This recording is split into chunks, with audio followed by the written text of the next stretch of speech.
guys, nandito tayo sa no flat natin. Siyempre, yung kaibigan natin si Big Boy. Kakabitan natin ang G-Wagon niya. Kasi marami nagtatanong pang EV lang ba to? Ang sagot, hindi. Kahit ikaw ay naka-supercar, kakabitan natin ng no flat. Biggs, bakit mo gusto pakabitan yung G-Wagon mo na no flat? Alam mo sa totoo lang, pinakatakot ako sa lahat. Ma-flat. Eksakto. Talagang nandyan ang no flat, tinayo mo. Sabi ko, nako, si Atoy pa nagtayo, barkada. So, sabi ko ka sa'yo, kailangan mauna ako, ha? Oh, actually, sinabi nga ni Big Boy, mauna siya. Kaso, bago dumating yung stocks natin, naubusan na ako ng sample. Kaya ngayon, dumating yung mga malalaking size natin, kaya ako tinawagan si Big. So, mga naka-G-Wagon ngayon dyan, eto na, papanoorin nyo.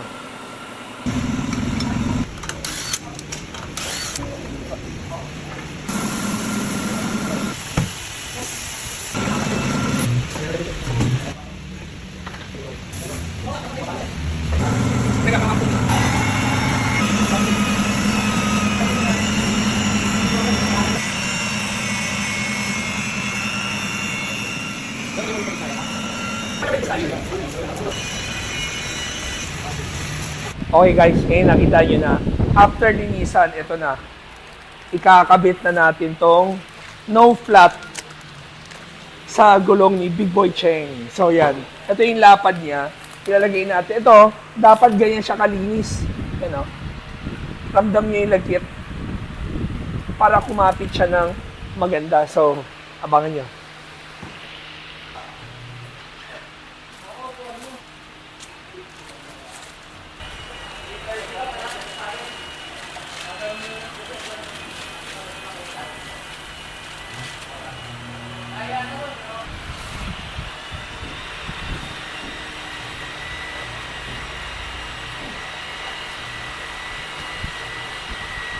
Toy, paano yung puncture niyan? Gaano kalalim? Kaya Okay. ba?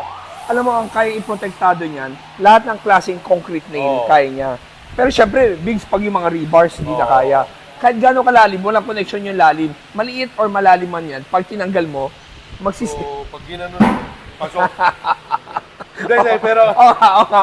So, pag tinanggal mo, magsisil na yung mga parang sticky part niya. Yun ang nagpo-protect sa goma natin. Ito pa, paano pag tinamaan yung gilid? Ayun na, Bigs, yun.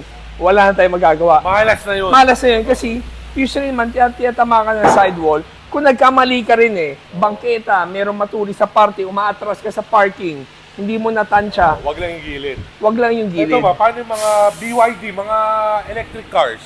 Alam mo, sila yung Pasok? actually sila yung pinaka-perfect market natin.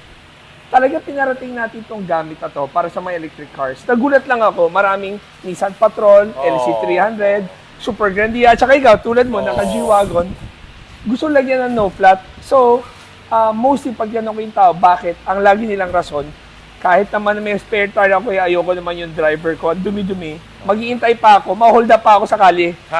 Di ba? Tama. So guys, ang dami talagang use nito, no? You know, stuff like that. So Atoy, ataw na natin. Ayos! Paano pag humataw ako? Oo. Hindi siya manginginig. Ay, hindi. Actually, dahil na So question mo hindi na manginginig. question mo na yan, dahil dati may produktong lumabas na anti-flat din, pero liquid yun. Ang liquid kasi hindi stable. Pwera sana nadudumihan yung buong rim mo pag tinanggal mo, umiikot lang yung liquid. Ito, pad siya. Stable. Stable siya, number one. Number two, yung pad na yun, yung mga bagong EV car ngayon, naglalagay talaga ng foam para tumahimik ang sasakyan mo.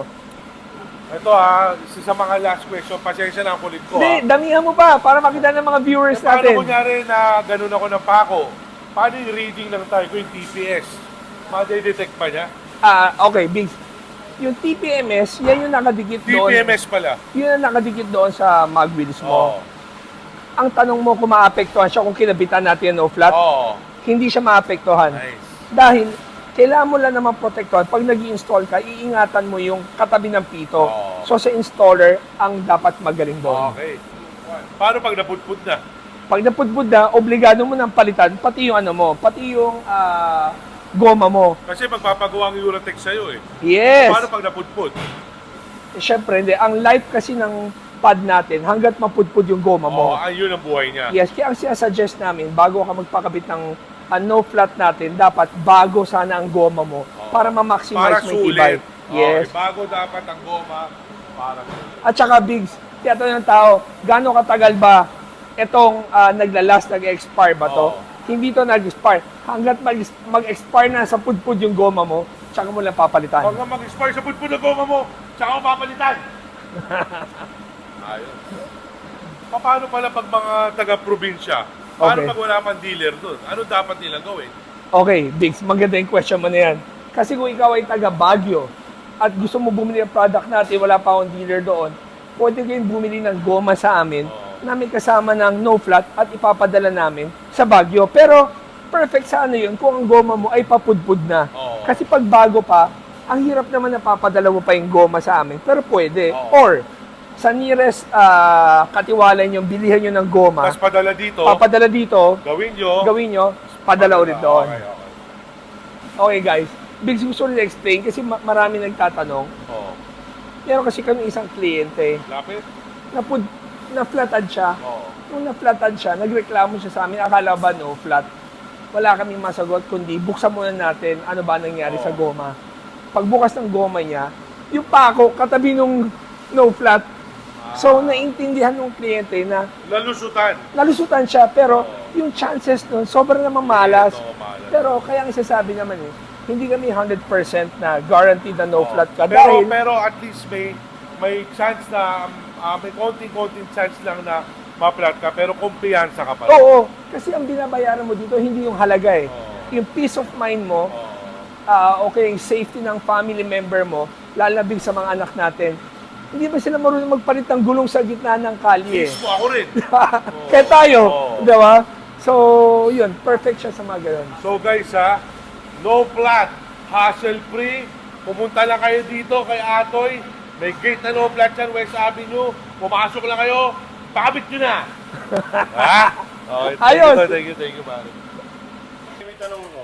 Okay naman. Ay, dumating si Boy Bangus in the house. Toy, paano pagka na-puncture ba, nakita mo malaki, may tornilyo, o kaya Oo. malaking pako, Oh, bumahon. bumaon, oh. Dapat bang bunutin? Hindi. Kasi Pag- specialty mo yan kung bubunutin, hindi. Okay, maganda yung question ni Bangus. Alam mo, di ba, usually pag na-flatan tayo, pag na-shoot siya, hindi mo tinatanggal dahil ayaw mong sumingaw.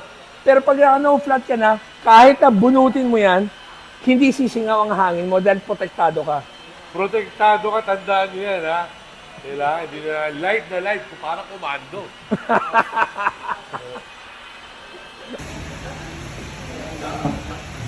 Talabas na. Tanda, wala.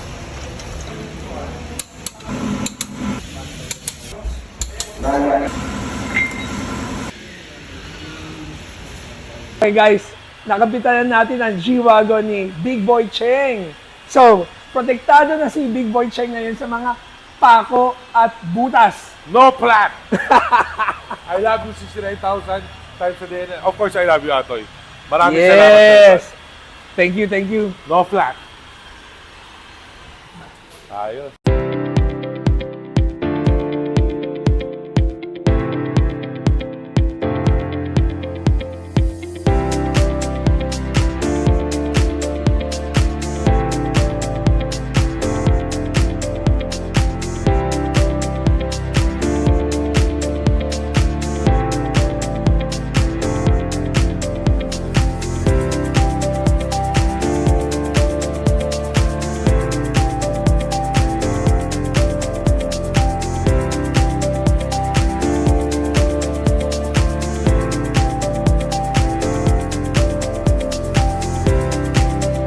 Guys, maging komportable sa biyahe, gumamit ng Atoy headrest.